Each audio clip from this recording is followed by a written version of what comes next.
see if I can find her. Oh, she's going to be there in 2 minutes. Got it. No problem. No problem. I'll talk to you guys. How's everybody doing? Social distancing, I assume. Staying safe. Washing your hands. I managed to get a cold in the midst of all of this, which has, you know, had my thoughts going a little more than they usually do, but that's okay. It's all right. I know I'm safe. I'm okay. It's just a cold. I'll be okay. And I can't give it to you. That's the best part. I cannot give you my cold because of this. Lots of coffee. Yes. Lots of coffee. All the coffee in the world. That's the one thing that I'm always making sure we're not out of. Whew. All right, so she said she'll be here in one momento. If you guys have questions, I do encourage you to use the question box. That way we can put the question up on the screen so that everybody can see. You can write a comment too, but that way we can all see what the questions are. Just to give you a little bit of background, I'll start with that, since a lot of us are on now.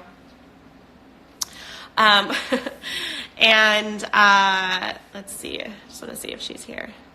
So my name is Ramani Leah. I am the founder of Casting Directors Cut, and you know, we've just been trying to do some just coming together and some Instagram lives to keep everybody just the juices flowing, keep everybody positive, optimistic. I know the future is really uncertain. It's uncertain for us too. It's uncertain for actors. It's uncertain for casting. So I think that if we just find ways to collectively stay connected and work on our craft, that you know, just making the best use of our time as possible. So that's our goal. And hopefully we'll have a few different types of these lives. You know, I know we had an agent on Wednesday, which was really, really fun to hear his perspective. And now we're going to talk to Kirsten, who was on the long-running series Criminal Minds for 15 years, which is kind of a rarity these days. Let's see, I think she is asking to join. Let's see. Not yet. She's coming. She's coming. What are you guys doing? What are you guys doing to stay creative? And let's see. Can we send the script? Oh, sure. Someone asked if we could send a script that we're working on for our demo reel, and if you want to send it to see if it fits our casting type. Sure, why not? My thoughts on that is just not necessarily if you're going to record something that fits your type, but just something that really resonates with you. If anybody watched my live the other day with Scott and Jessica, you will recall that I used the term hate act. And we certainly don't want to see any hate acting going on, where you're just kind of trying to fit yourself into a type because you think that it's going to be helpful or fruitful to your career, but just really choosing scenes that resonate with you, that speak to you, that inspire you, because those are the scenes that's going to then inspire us. And so you really just want to be able to connect with that role, because we're in turn going to really be able to connect with you a lot better. My reps are having this. Yeah. Yeah, I mean, that's, oh, here's Kirsten. Okay, hang on.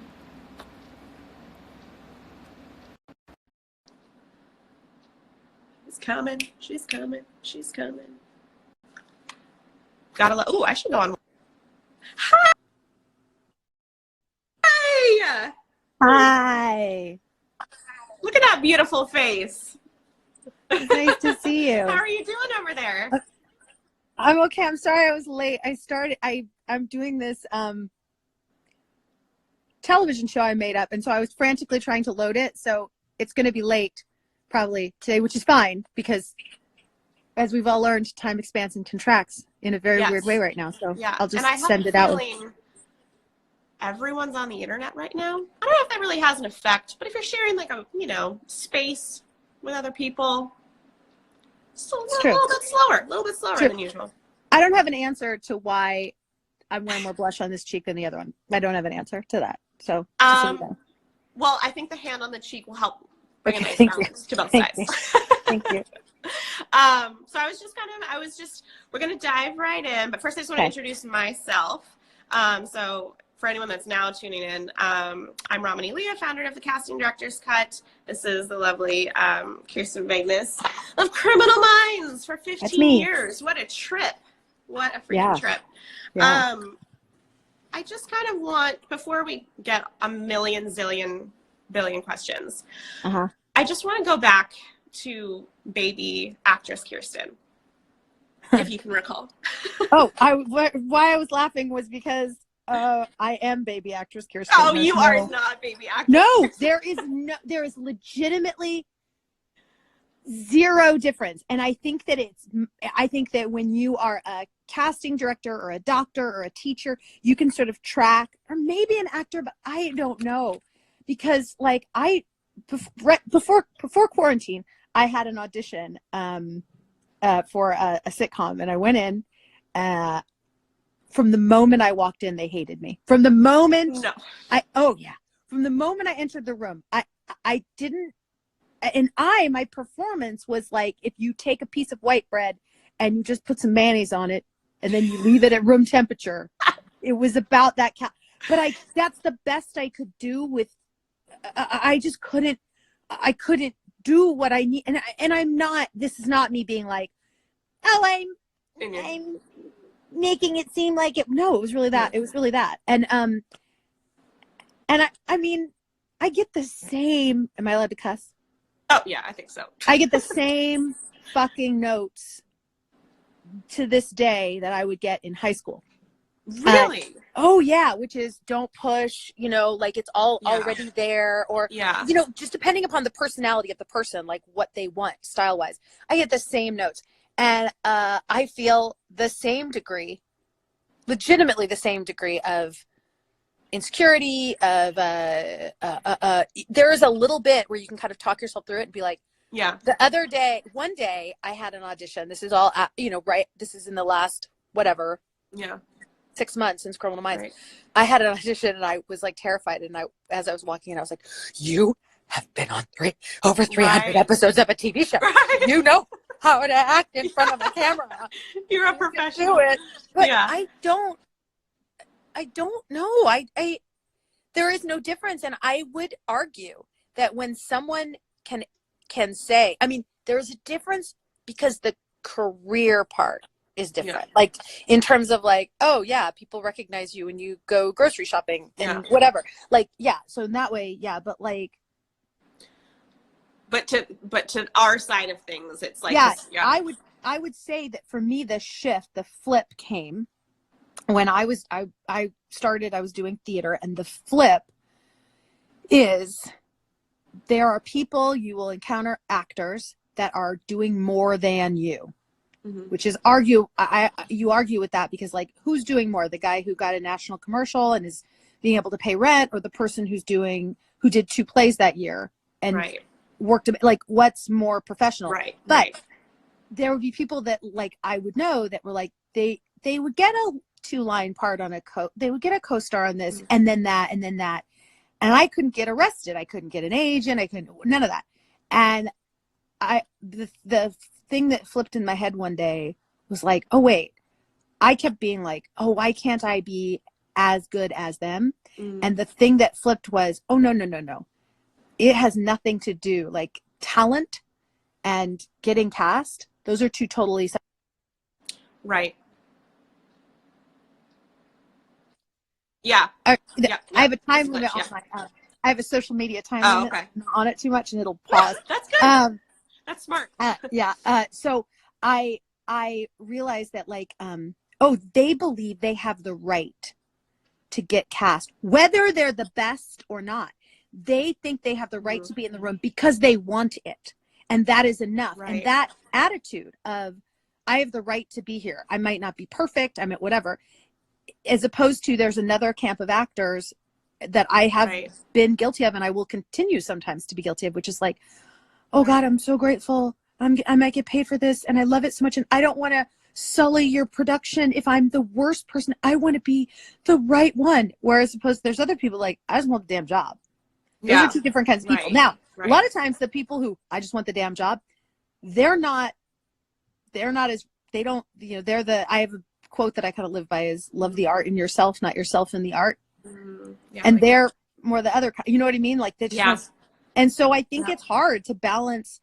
It's always a balancing act to balance like your artistry and to balance your artistry and like that bit that you need to have, that ego that like I can go in there and but like there's only one you, there's only one me. There's no other person that's had your life experience. Yep.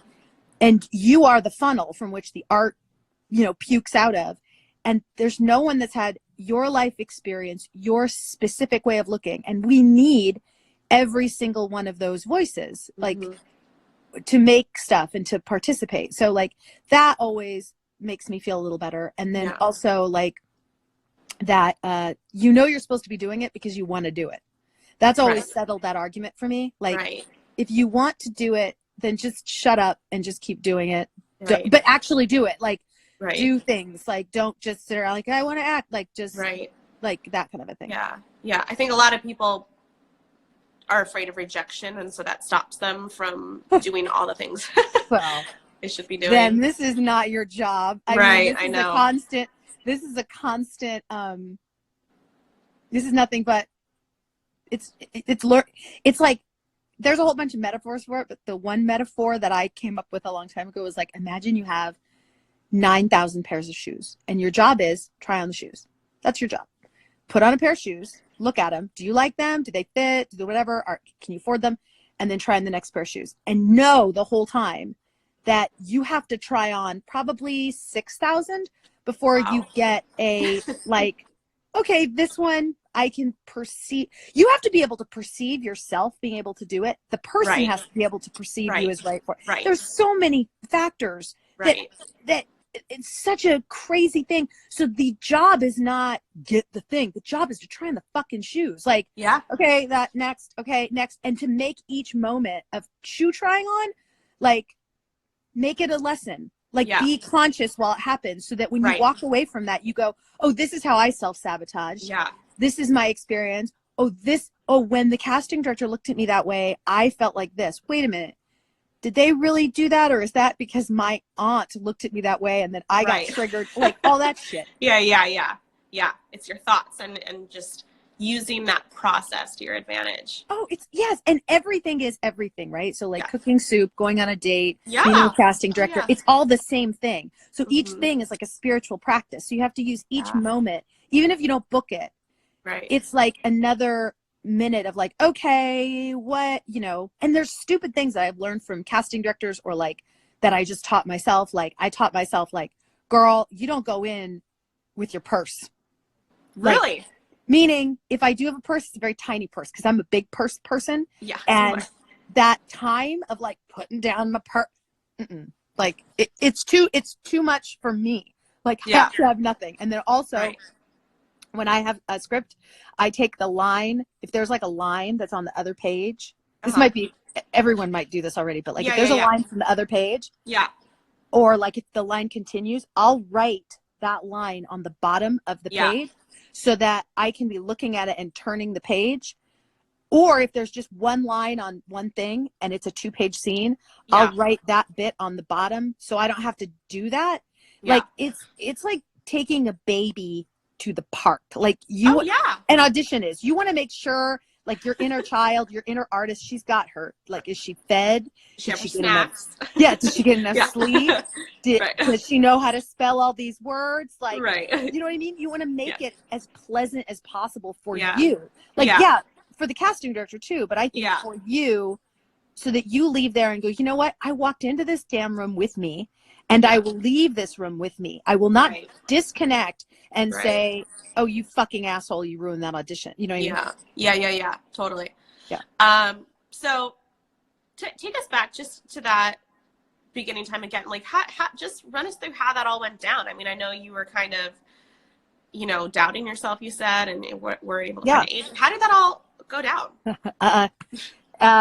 I wanted to be an actor for a real long time, and like since I was, I was, and I've been an actor since I was probably, I don't know. I did a musical, I think, when I was 7 or 9 or something like that. Like in Porterville Community College, I played an old woman because I had terrible posture and I looked like an old woman.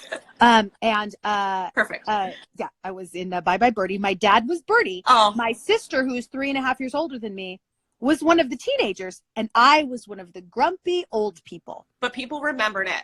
And everyone just assumed I was an old person. It wasn't like a thing.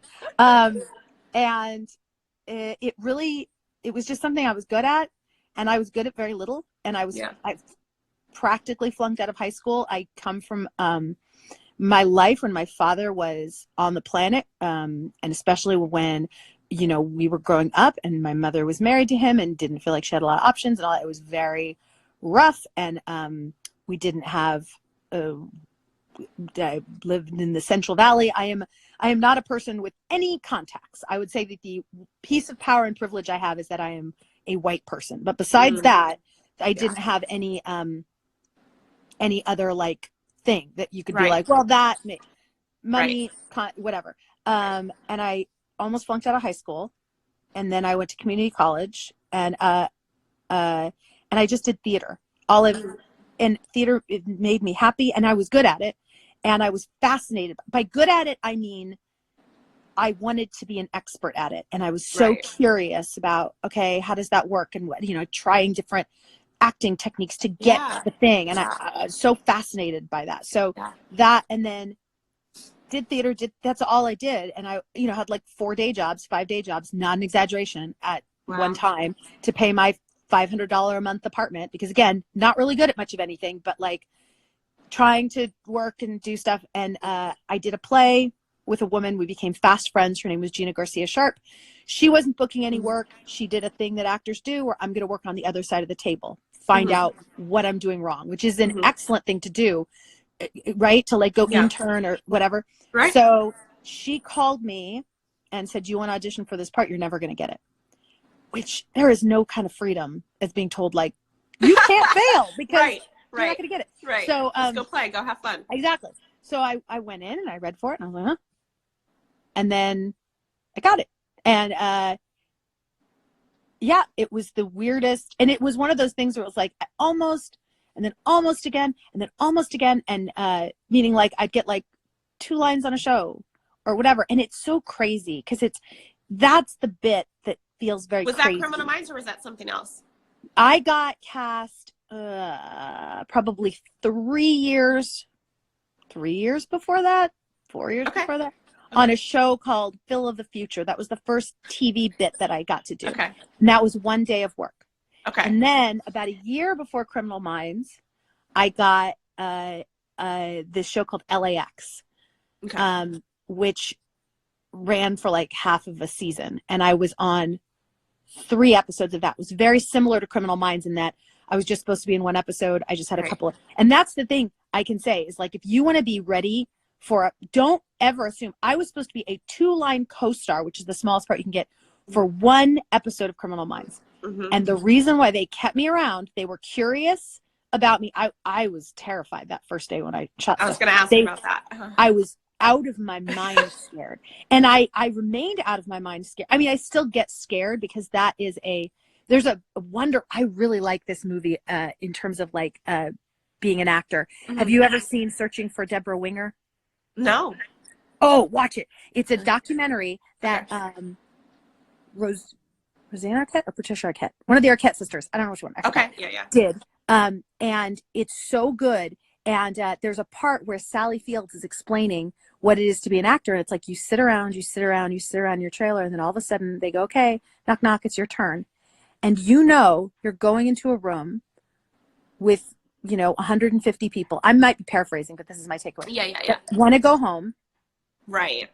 That it's up to you for this show to continue. Right. So you've got to do a good job. There's a lot.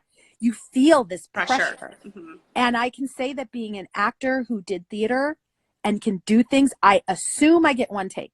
I don't assume I get more than one take. So I go in ready. And for me, and other people are different, that for me, I've got to rehearse something within an inch of its life to be able to improvise. Like if I know everything and I'm staying in the moment, it's not like there's a difference between being in concrete and like, this is the only way to do it. 100%. Right. That's different. I mean, I got to know the choice I made, line up with the choice, but then it's your job as an actor to stay super loosey-goosey, because if that casting director or that director or whatever says, throw all that out, do this. Yeah. You have to be able to do all that, or you have to be able to take a guess and be like, did they mean doing it a little bit more? Or like you've got to. And a lot of times they're afraid to ask, right? Yeah.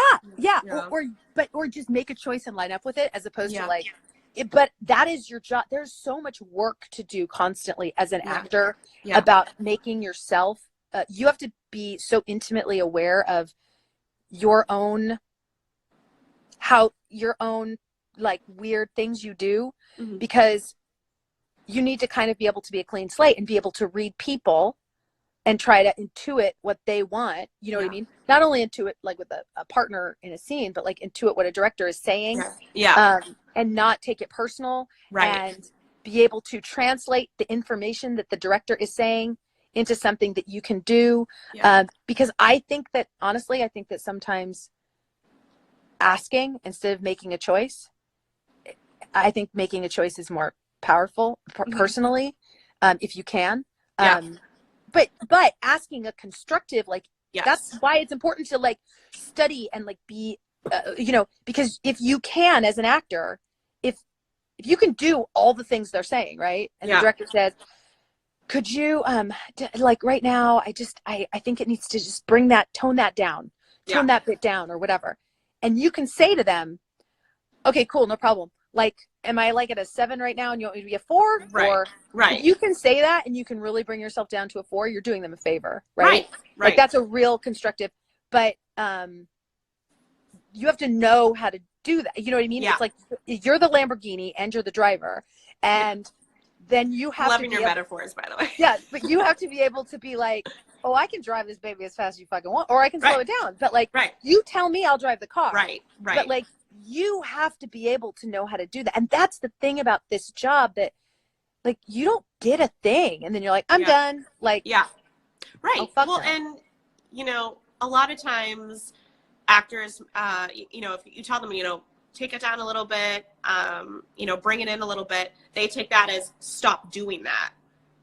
And that's, if we wanted you to stop doing that, we'll tell you that. I think that's the problem, is they internalize it and they blame themselves, and they're like, they hate that. They hated that choice. That was a bad choice.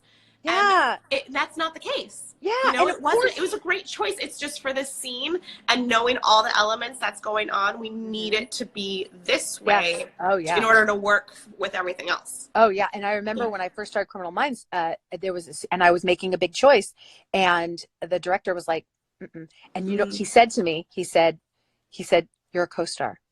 You're not. No. Now that is like a, but he's basically saying you're in a phone call with a lead, and we're gonna, they need to get the attention. And he was like, bring it down. And I was like, right. And you have to take that note. Then flash forward, 2 episodes later, they're going, make it, no, go. Right. Make it bigger, do that. Right. But I think that same day that I did a take like that, they let me do a different one. But if you give them what they want and they know they can get it, the key is you have to self-soothe, because everyone, if you're a human person, you're going to feel bad when someone says, stop doing that or whatever. Of course. So as an actor, that's our job to do that. It's not the casting director's job or the director's job to take care of you. Right. I mean, it's great on a great day if someone's cool. Like, I think we're cutting out a little bit. It was my damn time limit. Okay. But like, if a casting director is cool like you, like, that's great. That's all gravy. But like, they're not always going to be, and that's not their job. Yeah. No, all great things. So you've seen, obviously, in 15 years, a lot of different co-stars come on, A lot of different guest stars come on. Mm-hmm. And not a lot of people get to see that. Not a lot of people have that viewpoint. You know, a lot of times, maybe there's 5 seasons, maybe 7, but that's a long time to witness actors coming on for their first job, second job, whatever. Yeah. From your perspective, like, what, I mean, you kind of gave some, a lot of good advice right there, but what are some things that you saw that, like, you just wanted to reach out and tell them? Yeah. You know, I've got so many things. All right, you guys, get out some paper. Here we go. Okay. All right. Get out. Number one, your face, your body. I know there's this weird thing because it's like, if you're brand new at this, don't worry about like what they put you in. Don't worry about your makeup. I don't care. You should see the way they did my makeup on that show. Like, I would walk out and I would hate it. I would be so mad. And then I would go look at it on camera. No, did I ever tell anybody? No, never. Never. Right. Because you know what? When you look at it on camera, like, oh yeah, that's her. Works. Right. That's her makeup. Right. And you didn't do, most of those people that are doing hair and makeup, they've been doing it forever. Yeah. And they have to go through people, and you're going to make their life, like, people, I saw so many co-stars get so freaked out about their makeup and go in and mess with their makeup and then come back in or like touch their hair. Right. So the best thing you can do, it sounds weird, but it's like, I did this as a series regular and everybody loved me. Like, if it feels like you were barely there, they will love you. They will probably, like, Erica and I wrote an episode where we had this hospital scene. And there was this actor, she was playing the doctor for the ER, and you know, she came in, I was sitting right next to her when she got her hair and makeup done. She came in, she took like 2 seconds, you know, meaning like it takes as long, she had no control over that. She was there, I said hi to her. I would say also that, because you don't know, don't try to meet your heroes. Like, I'm really nice, I'm not saying I'm anybody's hero, but like, usually it's up to the people that work there to make the place nice for you. Right. So, you know, there's a way to like make eye contact and be like, hey, but don't try to, don't introduce yourself. I know that sounds weird, but like, say hi to the person, great advice, hair and makeup or whatever, but wait until that person comes over to you, because they might be a dick. And then you have to find out they're a dick, and then you get scared. So like, and then it throws you, like, everything, your whole headspace off. And there had been times where I was like crazy. I had to learn these lines and like, oh, I didn't know that there was someone in the makeup chair over there. And like, but sometimes you're like, oh, hey, I'm Kirsten. Hi. Okay. Like, and people will do, you know, so kind of like this, anyway, this woman, she was there, you know, hair, makeup, whatever, go, and she comes in, we shoot the scene. She knows her line, you know, it's a hard scene because it's like a camera's moving around. She does the thing. Like, we were done that scene like so fast because she was, and then we did this thing and it was too long and we had to cut one of her whole scenes that we wrote got cut, and then flash forward to series finale and we're like, what was the name of that? And we're sitting there like, we can't remember, but we can, and we remember her behavior. And then it was like, let's look her up, let's find the thing, and then she gets cast in a bigger part at the series finale, the same part, because we got to bring her, so like, she was probably there at work for like no time, and she, it's almost being as unobtrusive but energetically super present, so that's different, right? So like, be on, if they let you stay on set and you can keep your mouth shut and your phone off and like you're like there, soak that shit up, like, because there's so much lingo and shit that happens. So the more you can get used to just the lingo and be like, what are they doing? Or what are they doing? Like, sit there and soak it up and be energetically present. I'm not saying hide in your trailer. If they want you to go to your trailer, go to your fucking trailer, stay in there. The second they call, you come out. Like, know you're going to be nervous. I would rehearse it within an inch of its life. I would, so that you're ready, but not solid. I would, what else? That's what a lot of actors ask me, is when they're nervous about booking their first job, about the rehearsal process. And you get very little rehearsal when it's happening. Just assume that no one is paying. You are even me as a series regular, with and when they get to a point where they're like, we just need to hurry up, and this scene is really fast, and we just need to get this, like, hurry up. We don't care. They don't care about assume they don't care about your acting. They might. They might be in a terrible mood, and they might be, you might be doing it perfectly, but they're just pissed, and they have a power trip, and they want to yell at you. Like, that could be the situation. But, like, you go in, and all of us, depending upon the day, is just a cog in a wheel. Like, they don't fucking care. So especially if you have like 2 lines, they are doing everything they can to get you out of there as fast as possible. They don't care. So like, if you go in and you're like, that your first job, it might be like a blink. You might be done in 45 minutes. You might not be. It might take all day. But like, but if it feels like a blip, you might be doing something right. Like, I agree. I totally agree. That means they got what they needed, you know. They will not. And we can move on, which is great. Yes. If they're a cog in the wheel, if you're lucky, they'll be like, oh, great job. Cool. But like, usually they'll just be like, next. Because that, at the end of the day, is the job. If anybody thinks that they're going to get a job and it's going to fill their art well, no, it doesn't. I had that big part, didn't fill my art well, still do theater and stuff. It doesn't, because you're performing a task and you're part of a big, giant thing. And you're one piece. Me too. One tiny piece. Yeah. I think what I always tell actors is just what you did in your audition, and not a lot of shows have producer sessions, and we were lucky enough to have producers in the room and directors in the room, but most shows don't have that. But you know, if you landed this role, what you did in that audition was exactly pretty much what that is your rehearsal, you know. The meaty direction that you're getting from the director, from the producers, all of that stuff that we're fine tuning, that's like the bulk of your rehearsal. And then you just take that and bring it to set, and they assume that you're going to do that, what you did in the room, and bring it to set. So I think that's because I think actors book the role and they're like, okay, great, I got the role, so like, now what do you want me to do? You know, a lot of actors ask me that. They're like, do you think they're going to want something different? And I'm like, no. You know.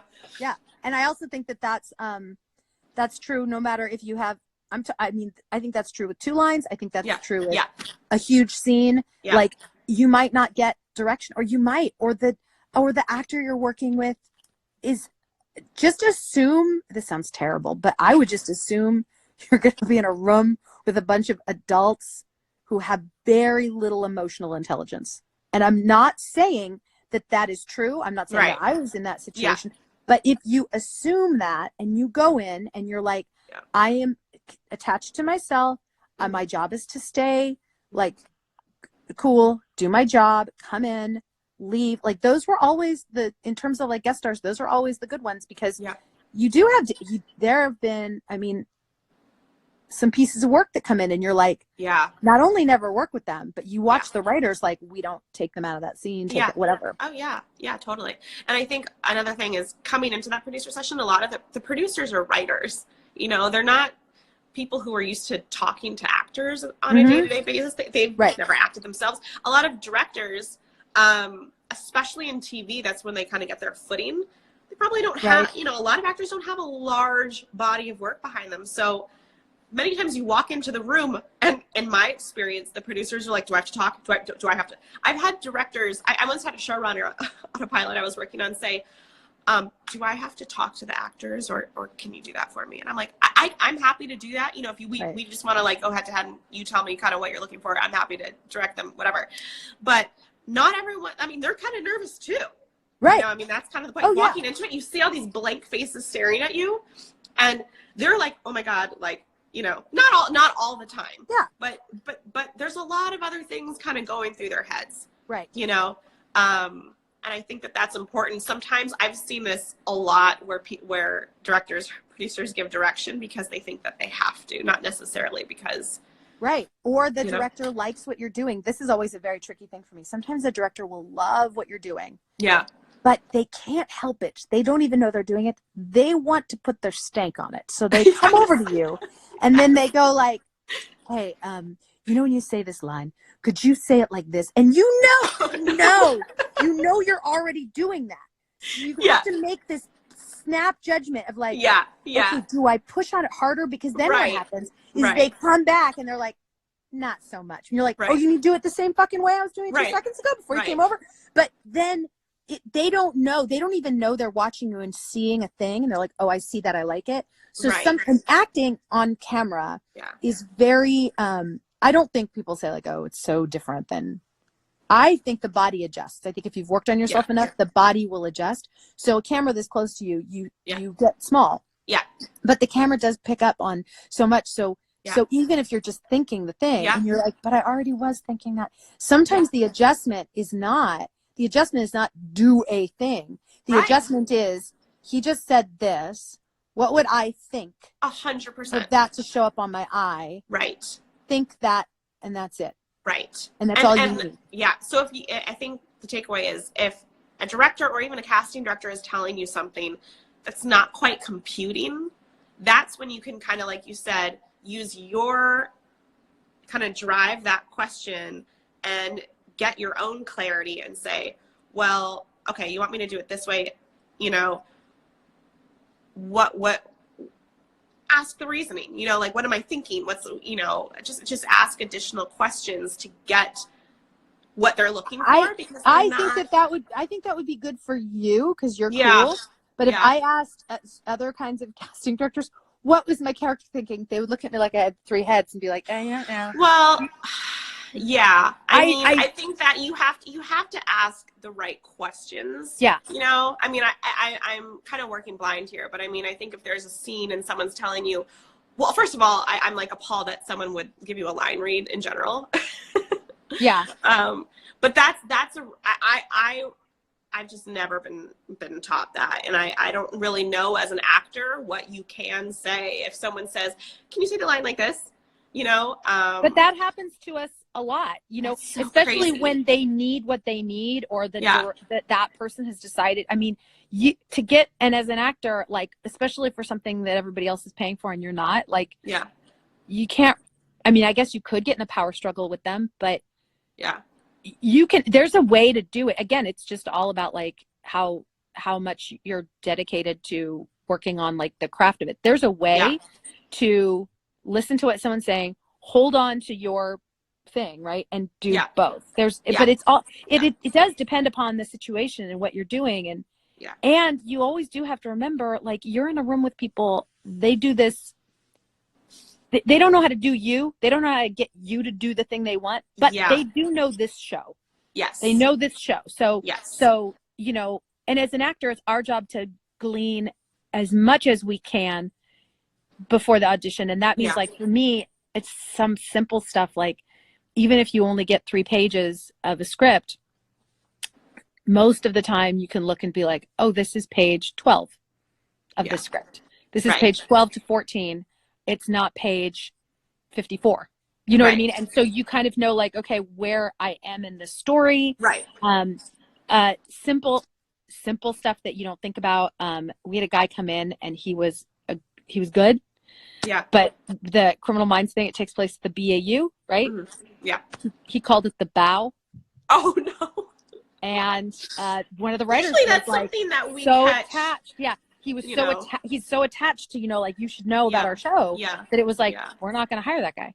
Right. So it's simple stuff like that. I don't think you need to watch every episode of every TV show ever made, but I do think if you have an audition for one, like, go on YouTube and watch like a second of it. So you get the style, so you get the, whatever. Yeah. And sometimes that takes away some of those obvious questions. So when you go in and you do have a question, it's specific, they want to, you as an actor, I think you help when you can show how self-sufficient you are, that you're like a one-man operation. Like, I can take care of myself. Yep. Yeah. And I agree with you that it's like what you're doing in the audition, if that's what they want. And the tricky part is like, to duplicate that when now you get in a room and you're scared and you're wearing weird clothes that you might feel really ugly in, and you're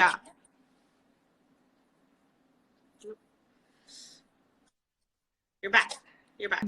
I have to change that. That's okay. The other thing is we were talking about it's very hard, I think, for the ego to perceive how other people perceive you sometimes.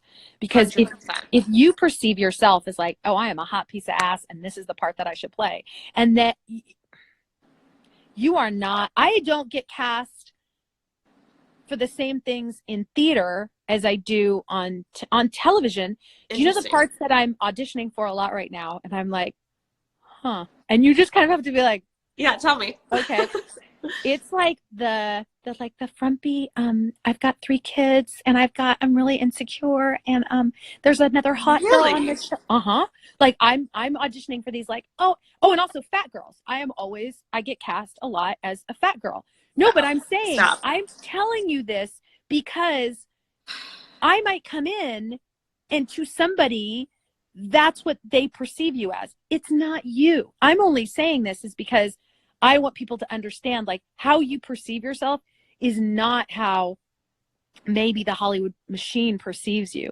And there's I don't care. Like, you want to say that I'm the fat girl? Go for it. You know what I mean? Like, sure.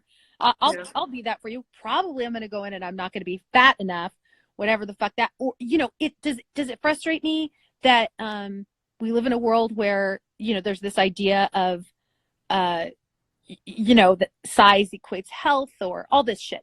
Yes, that we're looking through the male gaze and stuff. Absolutely. Which is why I write shit. So I think that is inspiring for all of us to do that. But I guess what I'm saying is we have this idea of ourselves of like, this is what I wear when I look pretty, or this is how I look in life. Yeah. And it's not always going to be the same. You're going to get cast in a way and you're like, wait a minute, I don't even have kids. How come I'm playing a mom? And it can mess with you a little bit. Yeah. Does that make sense? Yeah. If you let it. I'm saying perception is one reality. It's not the whole reality, which is true. Yeah. And I mean, but I think it's good to know what you get cast as or what people are trying on for you. Yeah. And it's weird. We all live in a weird, because you have to know you. Like, I know who I am and I know what I can do. Yeah. But somebody else might look at me, which is sort of the thing that's been happening as of late. Yeah. And they go, oh, she was a series regular on the show for this long, 15 years. Okay. And she's 47. Okay. So where can we put her? She's a mom. Now, there's a billion other places where I could be put, but in someone's head. A billion. But in someone's head right now, that's where they're going to put me. And you go in and you do your best and you realize there's going to be a lot other ladies who are way better at playing that sort of like, I actually do really good being like a subservient-y, like that. That's my sort of vibe I can do, but I can do a whole other thing too. You just don't. Yeah. It's fascinating, that whole game of it. Yeah. I will say, I do think there are aspects that are still out there where, people are typecast and things like that. But I like to think that, there with all the new platforms out there, I just still sort of working on a Netflix series where it was like it was the most creative, open-minded, incredible. It was a comedy, which was really fun and a really nice change from on sub all the time. Right. But I think we were doing the math one day, and this is a little bit off topic, but it was something like 90% of the cast was gay, even the gay people playing straight roles, or a person of color, or had a disability. And many times were 2 out of 3 of those things, which is really cool. We hired a gay guy who's autistic. We hired a lot of people in wheelchairs with cerebral palsy and things like that. But I know that that's where the shift is going. And what that really means and what you just said is just that I think that hopefully we're trying to just like stop putting people in boxes. Right. And I do think that's true. I do think that's true. And I'm not trying to be, I want to say that, like, don't let a show or a thing define you. Yeah. Like, you get to be, and like you said, I'm sure on that show, there's like a whole spectrum of things that are beautiful. Yeah. But we get sort of trapped and it's a big business with a lot of people and a lot of yes men. And some people are the creative, like they think all this wild, cool shit. And some people are just the closed-minded, like, no, I really think women should look like this and act like this. And I think men should, and they both exist. And so you never know what you're going to get cast in. I think my best advice about that is if you keep yourself energetically sort of like sparky and you kind of look around and see like, I'm attracting these kinds of auditions or these kinds of jobs. You know, I'm a big believer in taking that kind of radical responsibility for all of it. Like if you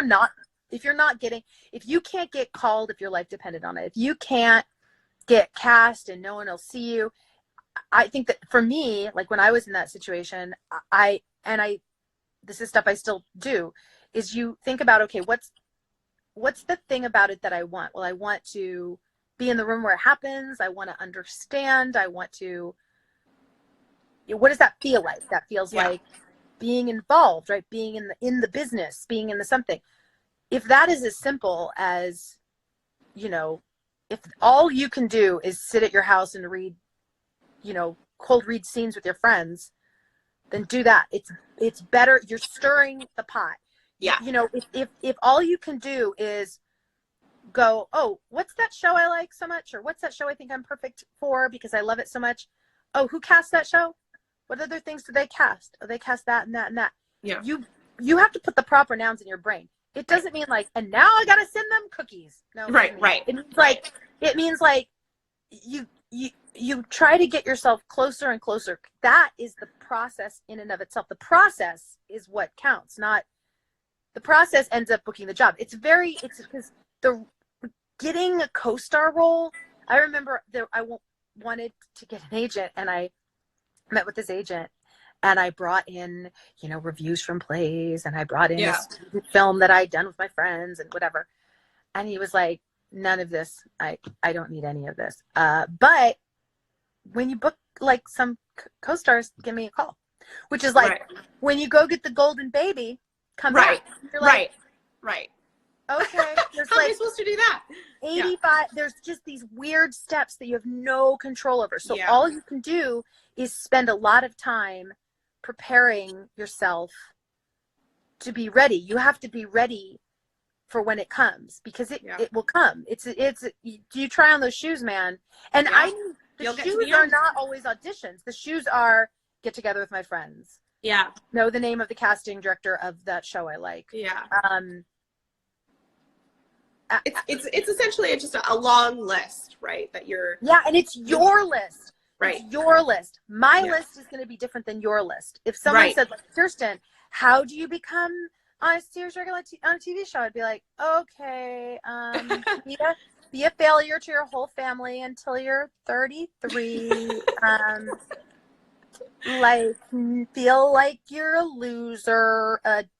Just do like literally 3 plays a year. Go do an improv show in Anaheim, 11:30 at night, like on a Wednesday. Like, that's my. That was your journey. That's mine. Yeah. So you're gonna have a different thing because you have different things. Like, there's no right way to do it, and you could find out. And I have plenty of friends who did this. They find out they're on the path. They're like, oh, guess what? I'm supposed to be a professor. Oh, guess what? I'm gonna be, like, you don't know. It's not about, because I'll tell you what, you think that getting a job or getting the thing is going to make you happy.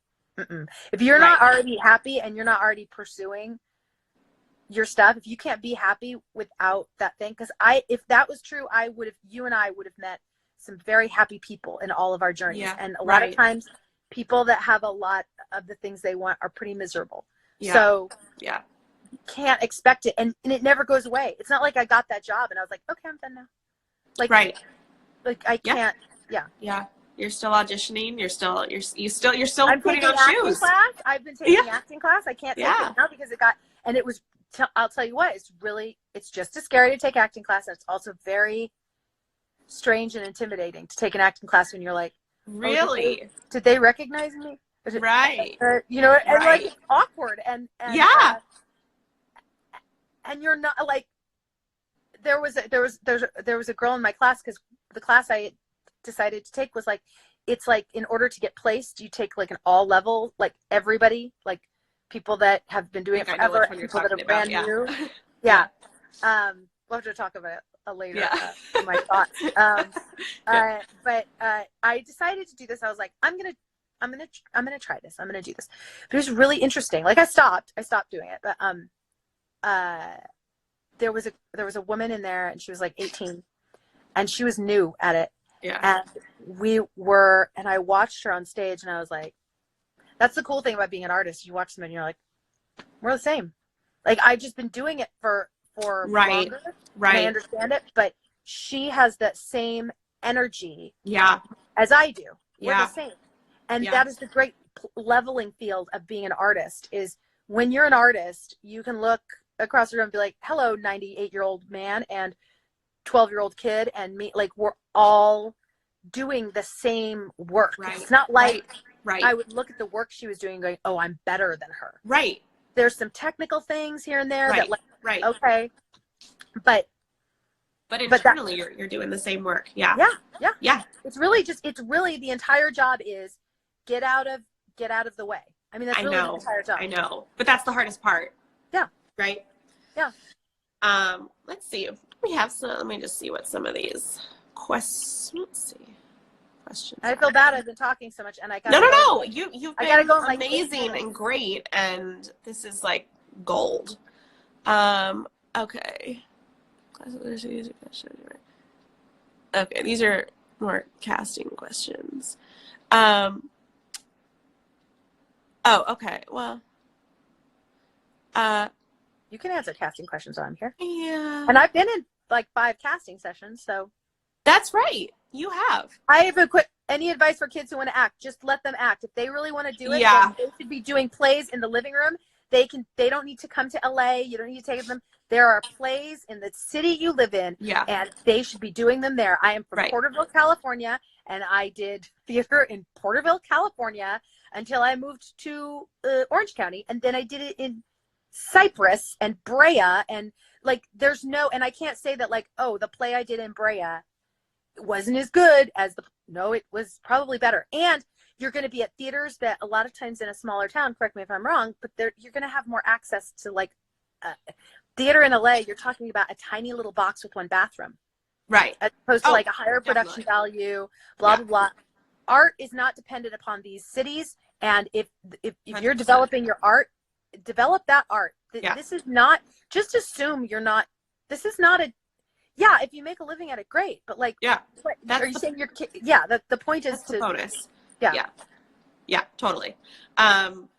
People were just saying, I'm just going to put up a question here so everyone can see where to go. Where did it go? Kirsten, let's see. After working as a co-star guest star on series, I often feel like I wanted to send a thank you note or a small gift. No. Would you do that? What do you think? It depends. I don't think there's anything wrong with a thank you note. I think that gift gets, I know, because when I was on Criminal Minds, because my friend Gina was working in the casting director office for a couple of years, and especially at first, like I didn't know anybody and whatever, and I really was like, I have access to this place right now because I'm there every week. I would go in, be like, hey, just walk into the casting office, and like I would help like sort through mail and stuff. And I was often sort of surprised by the degree of nonsense that gets sent, and like it's wasteful, and it most of the time the casting director, and they don't remember you, and you're just that annoying person. And usually, no offense to people, but I'm just being honest, usually the people who are like, I'm very good at sending cookies, they're not, they're too busy sending cookies to be a good actor. Like, and really, like, I'm sorry, but having said that, if you had a really pleasurable experience and you can send a clear note of appreciation talking about that experience, and as you do it, you're not doing it like, I hope they cast me again. No, that when you send it, you are complete. If you can do that, I think we should send thank you notes to every fucking person in the world. I think when you send it, if you had a scene with somebody and you know, this is not this is something I do. I kept in my trailer thank you cards. in my trailer. Really? Oh, she's coming back. We're back. So that if there was something that happened, or like if it was someone's birthday, they were just blank cards. If it was someone's birthday or something like that, I always had them with me. I think it was being an ex-substitute teacher, you keep a bag with stickers and things, you know. But that is something to remember when you're an actor. Like, I don't think it's so weird to have a bag, have a protein bar in there, have a book, a protein bar, you know, a journal, so that they can actually see you're self-sufficient and you're not like, I'm, you know.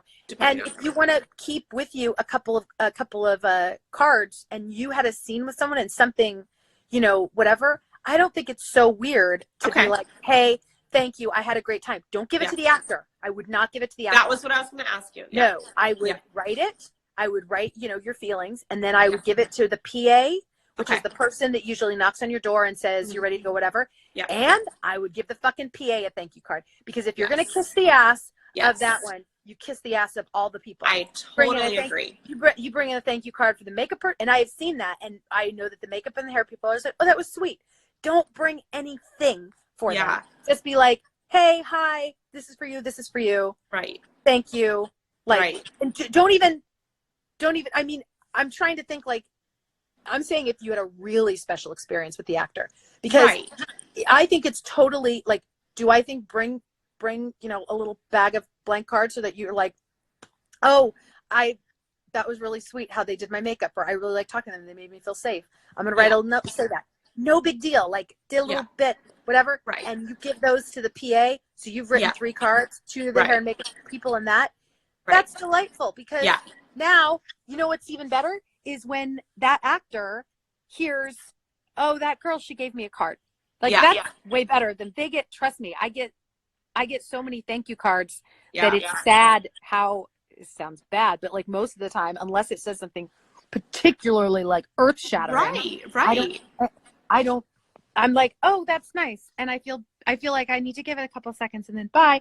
But people that are working for you that day, you know, especially like, but there's things that go so much farther, like just knowing people's names, like hair and makeup people, like remembering their name, remembering the PA's name, being on time when they knock on that door that you're ready, you're walking out.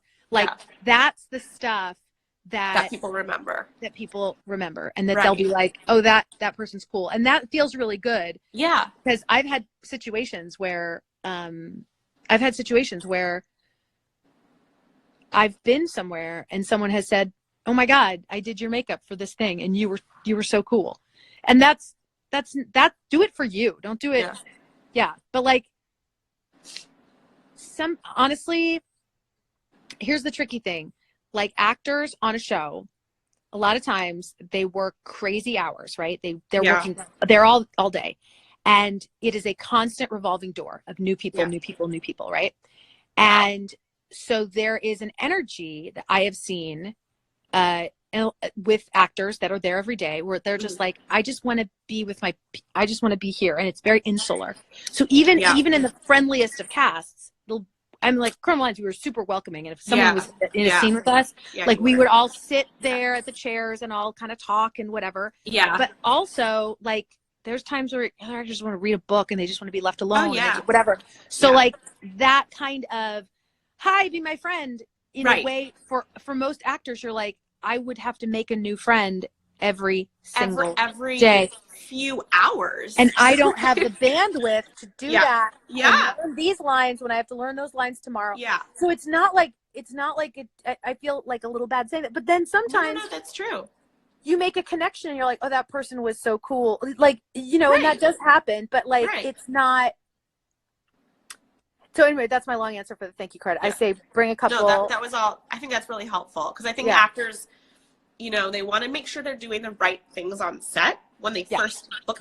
It's nerve-wracking, you know, like you said. And so it's really helpful from your perspective, because I think actors don't realize, like, this is a job. Like, this is like your every single day for years on end, 9 to 5. And this is just like, it's a running, well-oiled machine. Yeah, and it's weird, because when I first started, I thought it was like every day was like, I'm on camera and I'm doing it. And then it gets this weird point where you're like, I told my friend I'd be, oh shoot, I said I would be. Okay, guys, sorry. Apparently, I don't think you can go past an hour for these lives, which I did not realize. So now we know you cannot go past an hour, in case anyone's just tuning in. Okay, people are starting to join. I just wanted to say apologies for the abrupt interruption.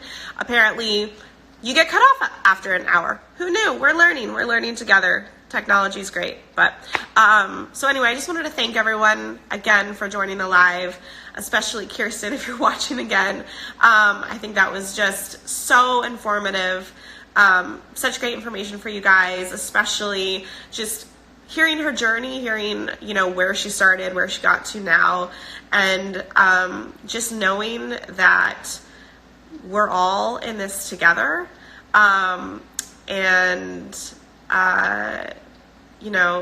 Let me just see if I think she might be actually trying to come on. No, anyway, just wanted to say thank you for joining. We're going to be having more of these lives, hopefully from some other perspectives. Hoping to do them with a manager pretty soon, and just try to get as many sort of actor tools and minds coming together to give you guys different perspectives, ideas, ways to stay creative, and all of that great stuff. So if you haven't heard about the Casting Director's Cut, it's a newish company. I, as a casting director, was getting a lot of actors asking me to review, to look over their reels and just see what my thoughts were.